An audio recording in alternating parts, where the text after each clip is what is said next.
안녕하세요. 시장의 마법사입니다. 자, 지난번에 이제 강세장이 시작됐다고 말씀드렸는데, 베어마켓 랠리에서 시작돼서 결국 이제 강세장으로 갈 겁니다. 뭐, 틀 수도 있겠죠. 근데 지금은 뭐, 하락한다고 해도 전저점을 깨고 간다, 이럴 가능성은 별로 없다고 생각을 합니다. 특히 한국은 더 그렇죠. 왜냐하면 한국은 성장주 비중이 높지 않기 때문에 그렇고요. 그래서 주가가 떨어진다면 조정이다. 그래서 조정시 매수 전략이고, 뭐 대형주가 상승하면서 지수를 끌고 나가고 있죠. 그럼 대형주가 주춤하면 어떻게 될 것이냐? 중소형주로 확산될 것이다. 그리고 그래서 승부주에 과감한 배팅을 해야 된다. 다만 고금리는 당분간 유지될 것이다.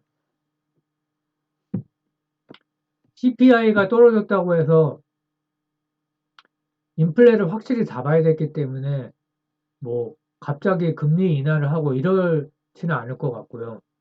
뭐 최소한 내년 상반기까지는 유지할 것 같고, 그래서 성장주, 네이버, 카카오 같은 성장주가 뭐 장기 랠리를 한다 이러기는 좀 어렵다고 보고요. 그래서 뭐 올해부터 아마 내년 한 1년 이상 가겠죠. 그러면 상승장에서 확실히 먹자. 이게 이제 제 소신이고요. 그래서 상승장이 왔을 때 10%, 20% 이렇게 먹어야 될 게 아니라 최소 50%, 100% 이상 이렇게 먹어야 된다 이겁니다. 뭐 매년 10%, 20% 꾸준히 해서 뭐 10년, 20년 굉장히 어려워요. 현실적으로 한국은 특히 변수가 굉장히 많습니다.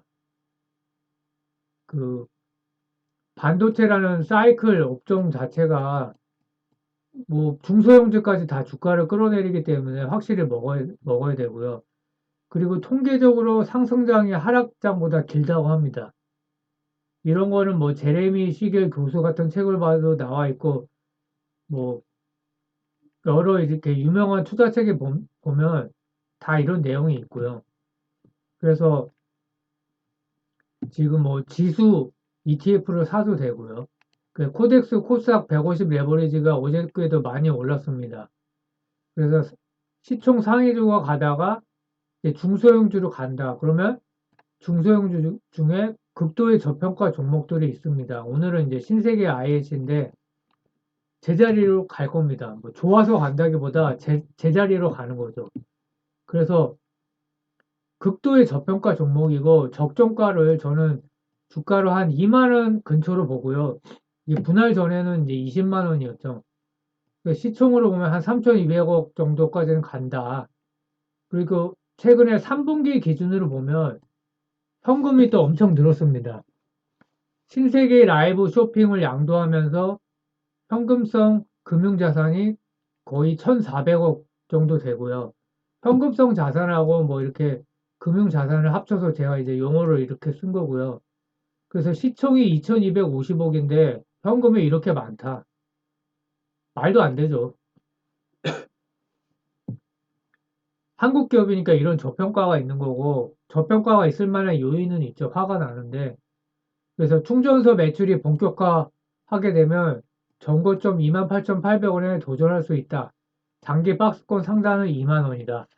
그래서 전기차 충전 인프라 시장이 현재 4천억인데 2025년까지 3조 원까지 성장을 한다. 저희 동네 지하 주차장에도 지금 충전 인프라가 생겼습니다. 본격적으로 이제 퍼지고 있는 거죠. 그리고 10월 달에 스파러스 EV 앱을 출시했습니다. 그리고 자사주 소각 얘기는 참 많이 했죠. 자사주가 24%인데 오버행이 될 것이냐, 소각이 될 것이냐. 그래서 SK 포스코홀딩스 금호석유와 자사주 소각을 했는데 어떻게 될 것이냐. 3분기 실적을 보면 매출이 많이 늘었습니다. 별도 기준으로 일단 많이 늘었고요. 근데 영업이익은 좀 좋지 못했고 순이익이 증가한 거는 신세계 라이브 쇼핑 양도한 것 때문에 순이익이 늘었고요. 그래서 3분기 누적으로 보면 매출이 11.4%, 영업이익은 뭐 거의 보합 수준이고요. 3분기가 늘었던 거는 뭐 캡티브 쪽에 물량이 증가한 겁니다. 4분기 전망은 전기차 충전 사업으로 설치 확대 예정이다. 그래서 주가의 키죠, 이게. 뭐 자사주 소각도 있지만. 그래서 뭐 매출이 비록 캡티브지만 매출이 증가한 거는 상당히 긍정적으로 보고요. 뭐 풀그림이라는 회사를 인수해서 연결 편입한 게 또 기여를 좀 했고요. 최근에 대표이사를 교체를 했죠. 이마트 부사장이 왔는데 계열사에서 계열사로 온 거고 대기업이라 참 어떻게 될지 좀 뭐 걱정도 되고 뭐 기대도 하는데요. 3월 주총에서 분기배당 조항을 신설을 했습니다. 근데 분기배당을 안 하고 있죠. 그리고 자사주 소각 25년까지 처분 의무가 있습니다.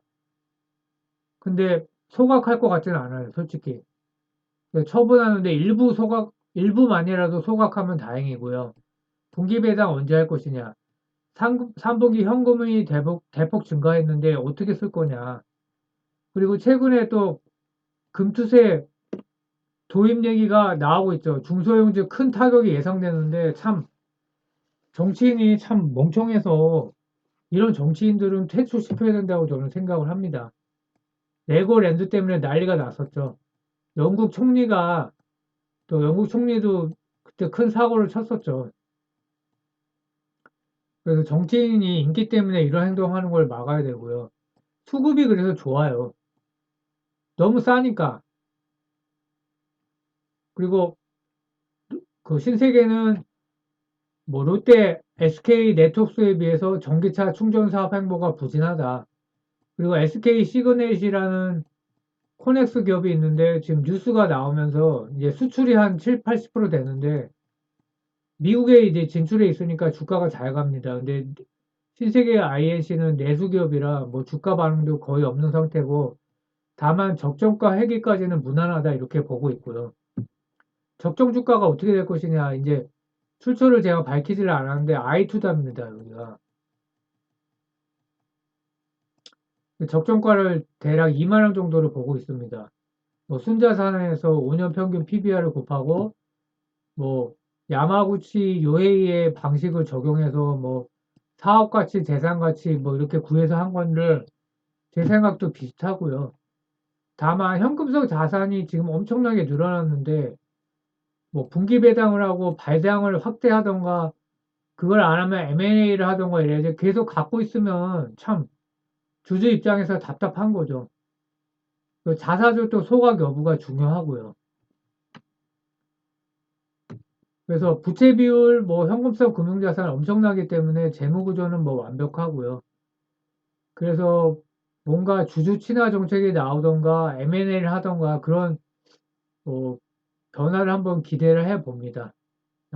감사합니다. 마음에 들면 구독, 좋아요 부탁드리겠습니다.